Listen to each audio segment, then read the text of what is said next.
All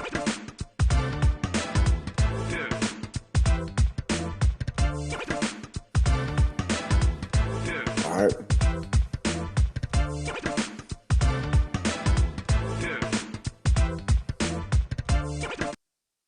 What is going on? Welcome to another episode of Lakers Talk Daily. I'm your host, DeAndre Hawkins. And man, the second half of the NBA season is here. And we woke up this morning to a lot of news, of course, centered around the Los Angeles Lakers. But today, for this episode of Lakers Talk Daily, I am joined by the one, the only, Andy Kamenetzky, the host of Locked On Lakers. And you guys also can catch him on 710 on the host of Lakers Talk. AK, what is going on, man? I'm always doing, man? for you. I appreciate you always joining me on Lakers Talk. Doing well. By the way, is that your actual home that is behind you? I am actually at a hotel. I was going to say, man, like that looks really pristine and high tech, and like I was like, damn, man, DeAndre I should have gotten into board operating. DeAndre is doing well. Oh, it's funny because the moment I joined the room and Parker's all like, bro, where you at? I'm like, oh, I'm at a hotel. Yeah, I was like, damn. But AK, man, so we actually were walls. Look at all that. Come on, now this is like the beautiful, walls or painting in the background. You gotta look clean, for Lakers Talk Daily. But we talked a lot about, obviously the All-Star weekend and all that stuff. But we didn't get a chance to necessarily talk about the second half of this NBA season, 28 games remaining for the Los Angeles Lakers. And this is going to be a big part into what can they do? Can they make that push to actually be a team to contend possibly in the Western Conference Finals or therefore? And we ended the show, but not necessarily being able to talk about it. And you mentioned something that really, really clicked to my mind as far as LeBron, Luka, and Austin Reeves not being able to stay on the basketball court together at the same time. So could you elaborate a little more into regards to that? It's been well documented that the Lakers' big three, as they are often framed, thought of, I know there are people who dispute that they're worthy of it, but the Lakers have structured the roster for them this season to be a big three, and also they have marketed them as a big three. So for shorthand purposes, this is their big three. It's been well documented that their big three has played just 10 games this season together, not even 10 full games. Like off the top of my head, I can think of one that Luka left early. Austin's been on a minutes restriction for some of those. But beyond just the 10 games that they've only played together, it's 152 total minutes. To put that in perspective, like just how few minutes that is over the course of a season, Drew Timme, their fourth string center on a two-way deal, who hasn't even been with the team the whole year, he's played 150 minutes. So basically the Lakers' big three of Luka, LeBron, and Austin have played the same amount of minutes together as Drew Timme. That ain't good, kids. That is not the foundation that you are looking to lay down in order to try to be the best version of yourself in the playoffs. And that's what is really, really frustrating because we had like glimpses of them on the basketball court in moments like, oh damn, like you can kind of see the vision as far as the offense, you can kind of see the spacing. Because remember, we always talk about it. Offense has never been the issue with this Lakers team. It has been the other end, which they can't defend. And they have a lot of flaws on that end of the basketball court, which worries me going into the second half of the season because I personally feel like 28 games is not enough to get those corrections, the spacing, all those different types of aspects to be a good basketball team, especially in the Western Conference when you're going to be playing against the Nuggets, potentially match up against the Rockets, the Spurs, the Thunder, who have, for the most part, everyone's had their injuries and stuff, but the experience factor, I feel like, does help the Lakers, but I still feel like it's not enough to correct those mistakes and stuff that needs to get tweaked come playoff time. Well, I mean, we've talked about this all season, DeAndre. The Lakers are a good team. They're not a great team. And the reason that they're not a great team is because their flaws, whether you're talking about athleticism, defense, speed, like these are things that other teams have figured out how to exploit. Like, a lot of mid teams have figured out how to exploit it, much less the elite teams. But also, these are things that are not easy to fix or paper over internally. Like, JJ has been messing around with different defensive schemes. He's at times going with more 2-3 zone where it's been effective at times against certain teams. He's had switch-heavy lineups that, assuming they're not just passively switching, can at times be effective. Like, they've done different looks. JJ's gone small at times. Like, they can find different ways to, for like a quarter or the last 5 minutes of a game, be effective defensively. But for the most part, these are not things that you can just fix internally, and they become even more difficult when you don't have the continuity and the reps together to just land on the best ways to paper over this stuff, even if the best way to do it is have the best version of your offense. So your best version of your offense can, A, mean you're putting points on the board and make the other team keep up with you, but also it allows you to set your defense more. You're not having to run off misses, run off turnovers, things like that. Other teams are starting to run off makes against the Lakers, but still, you have to control the controllables, and this makes it difficult. Like, that lack of continuity, not just with the big three, but just the roster in general has been a problem. It's, in a lot of ways, it actually speaks pretty well to them that the record is this good. Yeah. And all that stuff. Being 33-21, correct, and same record that they had heading into the trade deadline last year. It's a good thing, but still, it's like you see moments where, when we talked about, when Lakers lose, they lose big, and then when they win, for some reason, it's always in the scenario, they got another clutch win. You know what I mean? Do you know their point differential this season? I do not. It is a perfect 0.0. They are like the most net neutral team in the league, which in a lot of ways that checks, that passes the eye test. Like, it does, yes. Good, but not great. They are not a team with a lot of ability to put their foot on your neck, and it is easier to put your foot on their necks. And that speaks to, when it comes down to, nut crunching time, they've often been able to come through. But some of these games you feel like shouldn't have even come to that in the first place. And that it's because they don't really have a great ability to bury teams. And Dave McMenamin had a piece about the Lakers at the All-Star break. And, this speaks to the net neutral thing. They have allowed exactly the same amount of points this season as they've scored. Exactly. Something like 6,200 on the nose in both directions. And that's what, and everyone's been going out and saying that. I listen to different podcasts. I listen to different, so as far as First Take, Get Up, and they say that the Lakers have a puncher's chance of beating teams in the playoff. Even if they were to match up against the Nuggets, Houston, San Antonio, like, they have a puncher's chance because of the big three. And I understand they don't have that continuity and being able to have that established, set lineup, because we've seen it. There's how many different starting lineups have the Lakers had?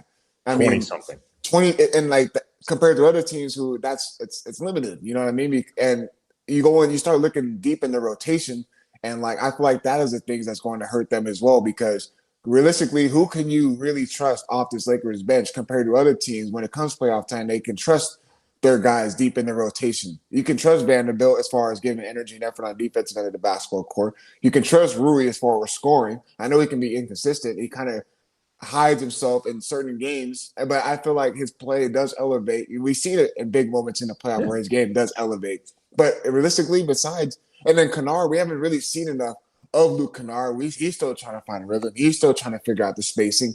And so that's where the real issue comes into, because if the big three hasn't had enough continuity, they only played a certain amount of games with each other, and then you still got to factor in the rest of the rotation. That's a lot of stuff to try to fix come this second half of the season when you only have 28 games remaining. There are a lot of moving parts to figure out. You just mentioned Luke Kennard, and so far, I believe he's played 3 games with the Lakers, 3 or 4. I think he's looked pretty good. I like what we've seen. He's shooting above 40% from behind the arc, which is the main thing they brought him in for. But also, we've seen that he can put the ball on the floor. He can rack a closeout. He can move the ball a little bit. Like, I wouldn't have him out there running sets, but he is somebody that can make the right pass off the bounce. He's actually willing to get to the rim. I So saw while that. he's in the league to shoot threes. Like let's not blow this out of proportion to where we're talking about him as like a 3-level scorer. He's not. He's there to hit threes, but he can do a little bit more than that, which can actually just open up his 3-point shooting game. For what it's worth in the playoffs, he has maintained that level of 3-point shooting 3 out of 4 playoff runs that he's been on. Like in a grand total of 28 playoff games, he's averaging 44% from behind the arc. Like a lot of things with Luke Kennard, you wish the volume was higher, but at least gives you some reassurance that this doesn't fall off in the postseason. And we also have not seen Kennard with Luka Doncic setting him up for looks. And I think Luka is going to, in particular, he is really going to unlock another potential level with Kennard, or at the very least, just start getting him more looks that he can't possibly turn down. And that is a very promising side of things, is because what have the Lakers been so desperately needing? We talk about it all the time. They don't have a real 3-point shooter, a real knockdown shooter. And other than Rui had been the only one. Yeah, and he's been real consistent from behind the arc, honestly. And I that's what it's a good upside to see, because Luke Kennard can make a difference as far as the spacing. And you said it yourself, he's actually been a willing guy to drive to the basket, which opens up the driving lanes and opens up. Well. He cuts well, moves, and I think that's what the Lakers needed compared to Gabe Vincent, where he was more just a stand at the 3-point line, ready to spot up and shoot. Luke Kennard adds a different movement to this offense, but I just feel like he's got to find ways to get more shots up. He's got to get his shot attempts up, because him being in the 4 to 8 range and getting shots up, good as far as being a role player. But the Lakers got you for a reason. They acquired you for a reason. You got to be able to get the, I know it goes more to credit to JJ and drawing up more stuff scheme wise, because we've seen moments where JJ Redick draws up a lot of stuff out of ATOs after timeouts. Yeah. And it looked really, really good. He did that for him in the first game against Golden State when Kennard made his debut. Yeah, and so that's what I'm saying. Like, there is a promising side as far as them being able to contend in the playoffs. I just feel like 28 games is not enough to really, really get the tweaks and all those different types of adjustments that's going to have to be narrowed down come playoff time. Yeah, some of this also, too, is just going to be, there's a reason JJ brought up that volume has been a thing with Luke Kennard before, and I'm double checking now, but I believe they played together with the Clippers. Let me double check, were they ever teammates? Maybe I'm wrong about that, but I know he's familiar. He is familiar with Kennard. Like they knew each other. They had some type of relationship, whatever, before this began. And I think he wanted to plant that seed right away. Like, dude, we need you to put up shots. This is super important. We need you out there. Don't worry about whether or not it's a good shot. Don't worry about, playing, don't be ball hoggy out there, but he that's not who he's wired to be anyway. Don't always worry about the correct basketball play. Like, this is something, Laker fans who've been covering or been watching the team for a while, you might remember with Pau Gasol. Like, there were times where Pau was so committed to the game plan and making sure that, the shot that he took was the responsible shot. Like, there were times where I think they wanted him to be a little more irresponsible, because, like, for sure, you trust your judgment. Like, you're not. This is not going to become a gateway drug for you, where all of a sudden, like, Pau Gasol takes a couple irresponsible shots, and then before you know it, he's Nick Young. Like, that's not going to happen with Pau Gasol. Like, you don't have to worry about Pau being in, like, irresponsible shot rehab or something like that. But, like, occasionally you needed Pau to break the rules. And, Luke Kennard is not at a level of importance with these Lakers that Pau Gasol was with those Lakers. But it's the general concept. Like, we need you to occasionally look for your own. For sure. And so there's more stuff that came out this morning in regards to the Lakers. And I saw some stuff in regards to LeBron and his decision that could possibly be a return to the LA, and then also potential targets that McMenamin had as far as it's going into this offseason. I definitely want to touch into that with you on the second half of Lakers Talk Daily. But before we do any of that, I got to let my partners up at Pachanga give you guys a quick word. At Pachanga Resort Casino, you can rock and roll, sip and slide, twist, and shout. Play your perfect combination at Pechanga Resort Casino, official Indian gaming sponsor of the Lakers.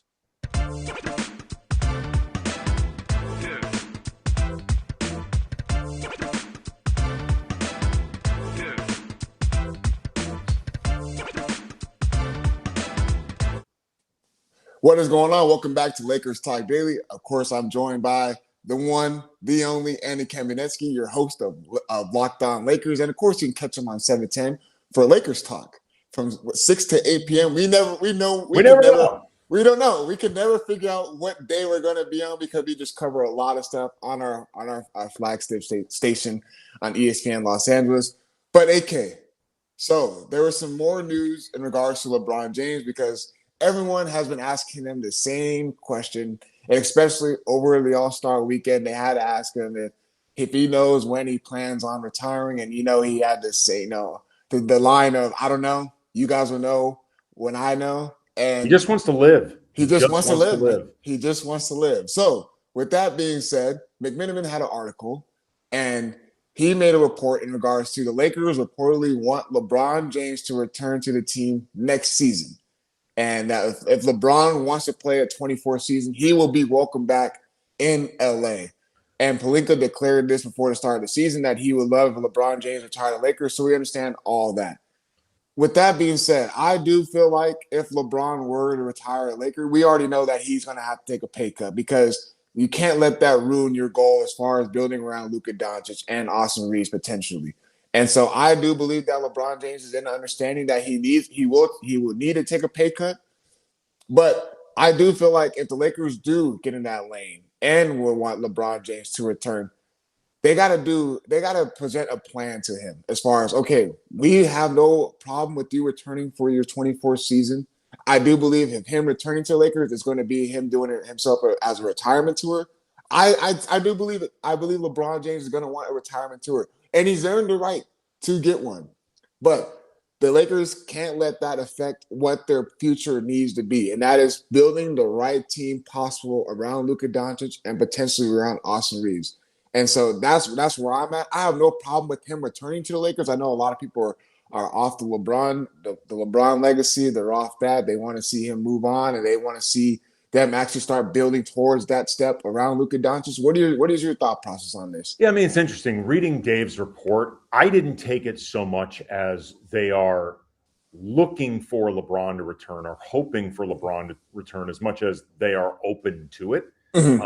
And, first of all, I think it's also important to remember they're not going to message anything else right now. Like, even if you believe their sincerity, they're not going to start whispering, we're not looking for LeBron to come back. This is his last season definitively. He can hit the bricks as they're about to go into the stretch run of the regular season trying to make some playoff noise. Like, you don't do that. So there is an element of what the hell else are they going to say that I do think needs to be remembered, even if they are potentially being sincere about this. And I do think they are open to it. Like, I don't think they're opposed to it.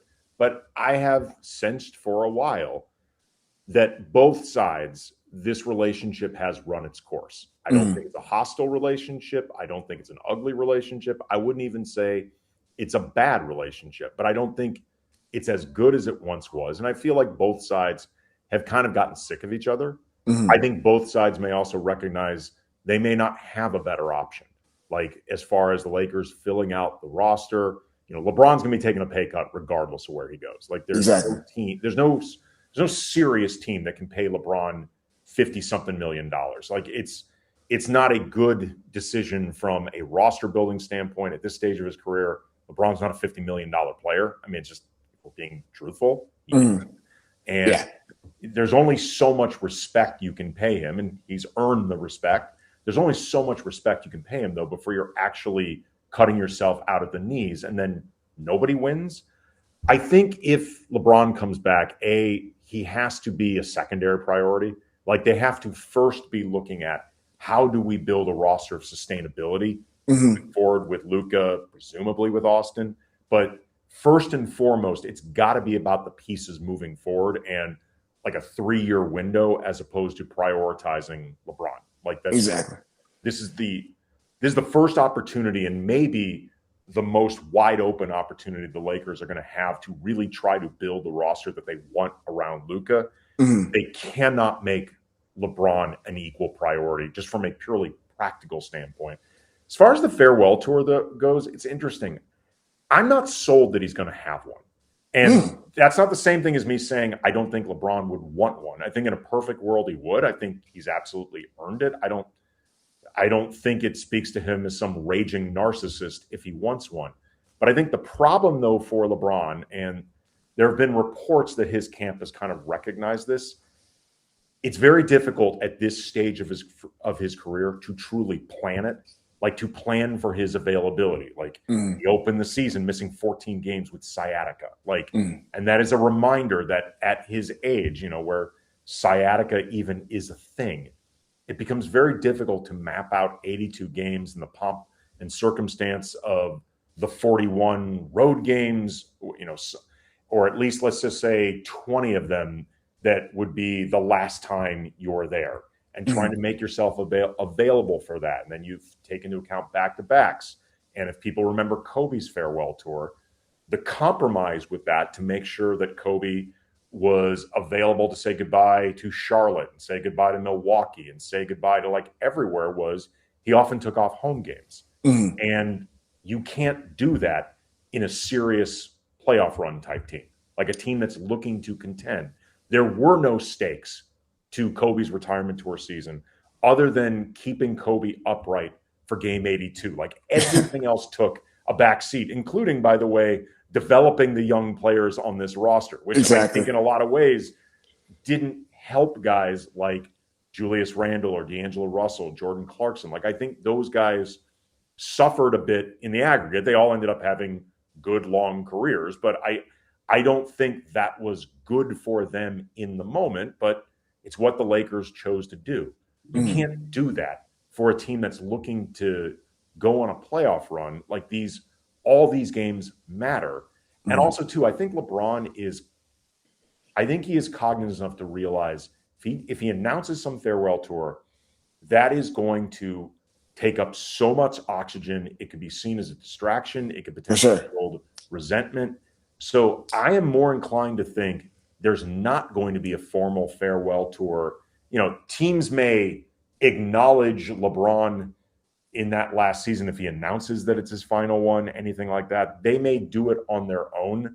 But I think, if nothing else, LeBron's camp is going to try to openly de-emphasize it as much, because I don't think LeBron will want the optics of, I am trying to make my farewell tour seem bigger than a championship run, his goals, because optically that's bad for LeBron. Exactly. And so leading into this, talking about LeBron and the offseason, all that stuff, there's been some names that McMenamin reportedly put out that Lakers could be interested in going into the offseason. But AK, remember when we were talking about Trey Murphy III last night? People in the YouTube chat are going crazy for Trey Murphy and saying that they'll take. They clearly didn't listen to Jake Madison saying it's not happening. And we got Brian said that he'll keep AR, but it's just for Trey Murphy. And everyone in here is going crazy over Trey Murphy. Peter and Acevedo is talking about Trey Murphy average 23, 6, 4, and shooting 38% on threes. And really good player. We would love Trey Murphy III to be on the Los Angeles Lakers. And I see everyone in there going crazy about him. But like you said, if you listen to last night's Lakers talk, there's a real possibility that is not going to happen. Who knows? Maybe this is what the Pelicans are, messaging through people like Jake Madison who cover the team. Jake is well sourced. Maybe they want to try to drive up the price for Trey Murphy. Maybe they come to recognize we have to do a true ground up rebuild, but we want to make sure that people think we really want to keep Trey Murphy, and he is just young enough to be plausibly denied. There's some plausible deniability of, we could keep him. We could keep him. He's not that much older than Derek Queen, or he's 25. I think he's on the upper end of what is believable, but he's just in there. Exactly. So obviously we talk about Trey Murphy III. So now I'm gonna read you off these names, and I'm gonna just The first name that literally is on here, I'm going to say automatically, hell no. So the first one he said is players like Tobias Harris. And instantly I said, absolutely not. He's 30. He's almost 34 years old. It's been 3 seasons since he's shot above 35% from behind the arc. I think he is more suitable. I think he's more suitable for like a team like Detroit that's young, trying to go places. He's a veteran. If you brought back Tobias Harris as like your 8th or 9th man after you filled out other spots, great. Like he still could be useful. He should not be a priority. Like if he's one of your big signings in the offseason, things went very wrong. And then the list goes on. And this is another one. I'm like, really? Dean Wade. I said, Dean Wade, as a role player for the Cleveland Cavaliers and what he is able to do as far as expand, he's able to shoot the rock, got good size. I say he's a very, average rebounder. Doesn't really defend well. That doesn't help what the Lakers desperately need to build around Luka Doncic and Austin Reeves. Well, I mean, he does help, though, with the Leches plan. Like, if you're looking for the all Leches squad, like siete leches, ocho leches, like, he can help out there. I think he is. It's funny. I think Dean Wade, who is also about 30, so he's starting to creep up on the upper end of what you might look for in terms of building a core. Like, he is a good shooter, although I think he's a little overrated as a shooter because Leches. I think he's also a bit underrated as a defender, probably also because of Leches. Like, he's a solid role player, but I would feel more like he needs to be filling in spots. If he's one of the big ticket additions this offseason, again, I would say things did not go well. Exactly. And so I know we're running short on time, but there's a couple more that I'm going to read off real quick. Quentin Grimes, Andrew Wiggins, Tari Eason, and then Peyton Watson. So on Tari. Let me tell you right now, out of those last 4 I just read, no one Andrew Wiggins. Lakers always been centered around Andrew Wiggins. It's okay to move on from Andrew Wiggins. It's okay. It'll be all right, Rob. Yeah, it'll be all right. There's no need to try to get Andrew Wiggins every single season. Now, with Peyton Watson, Tari Eason, hell, even Quentin Grimes, now we're doing a little something different here because on the younger side, Tari Eason is a workhorse. I really love what he's able to do on the basketball court. He defends really hard. I know his three-pointer it's only increasing. He's getting better in that aspect, but he's really good at attacking the basket. Mm-hmm. Peyton Watson, you want to talk about someone who everyone's going to be in there for the free agency market. Peyton Watson has elevated his offensive game tremendously, and he's a really, really good shot blocker for his size, and he defends really, really well. And then Quentin Grimes, I think as far as if you look at it, Lakers as far as offensively, oh my goodness, he can shoot the ball really, really well, and he's really good off the dribble. So I feel like those 3 names, between Grimes, Eason, and Watson, could help the Lakers out going in if they were to get them in the offseason.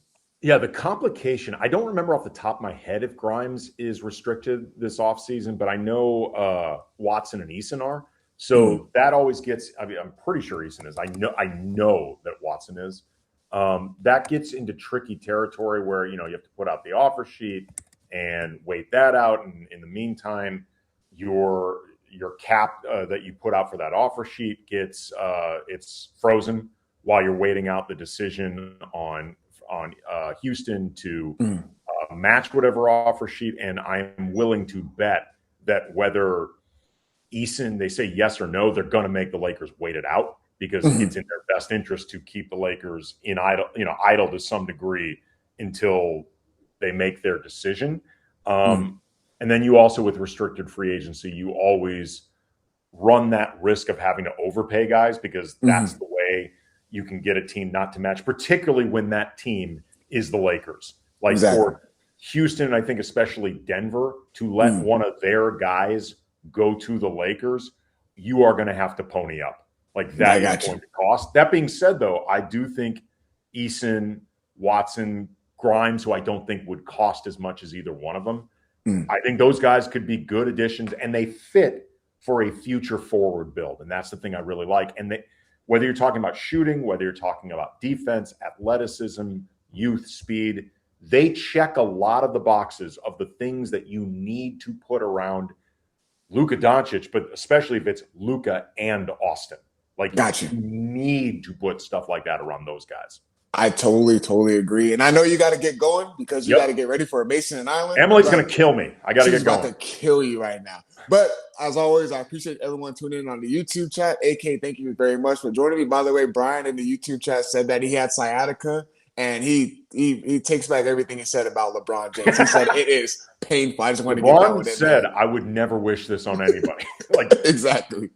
I used to call him Old Man Sciatica until I heard him talk about it. He said, the jokes. I'm like, all right, you know what? I'll retire that nickname out of respect. Exactly. But AK, of course, thank you so much for being on the show with me today. For you guys in the YouTube chat, very grateful. Thank you guys for tuning in. For myself, talk to you guys tomorrow. We are out.